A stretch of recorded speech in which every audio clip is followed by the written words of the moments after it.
മുത്തിനെ നെഞ്ചിലേറ്റിയ പൊന്നുമയാണ്. 1000-ലേറെ ഖത്മുകൾ സ്വന്തം ഖബറിലിരുന്ന് പാരായണം ചെയ്തവരാണ്. പകൽ നോമ്പും രാത്രി ഇബാദത്തുമായി കഴിഞ്ഞുകൂടിയവരാണ്. റൂഹ് പിടിക്കുന്ന സമയത്ത് പോലും നോമ്പുകാരിയാകണമെന്ന് വളരെ ആത്മാർത്ഥമായി ആഗ്രഹിച്ചവരാണ്.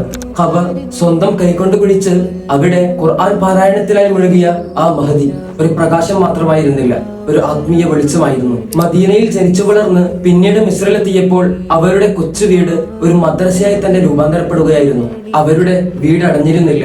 പട്ടിണിപ്പാവങ്ങൾക്കും വിദ്യാർത്ഥികൾക്കും അറിവ് തേടി വരുന്ന ഹൃദയങ്ങൾക്കും ഒരു തുറന്നിട്ട വാതിലായിരുന്നു അവരുടെ വസതി. നമസ്കാരങ്ങൾക്കും ദുആകൾക്കും ദിക്റുകൾക്കും കണ്ണുനീർ ചേർന്നു നിന്ന രാത്രികളായിരുന്നു. വിശപ്പിനെയും പട്ടിണിയെയും സഹിച്ച് അള്ളാഹുവിനോട് അടുത്തിരിക്കാനുള്ള വിശുദ്ധമായ ആഗ്രഹമായിരുന്നു അവരുടെ ജീവിതം മുഴുവൻ. കാരണം മരണം അവർക്കൊരു ഭയമല്ലായിരുന്നു, മറിച്ച് പ്രിയനാഥനോടുള്ള സാക്ഷാത്കാരത്തിന്റെ ഒരു കാത്തിരിപ്പ് മാത്രമായിരുന്നു ആ മരണം എന്ന് പറയുന്നത്.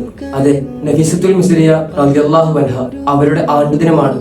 പടച്ചറബ് അവരുടെ മദദ് നമുക്ക് ഏവർക്കും നൽകി അനുഗ്രഹിക്കട്ടെ.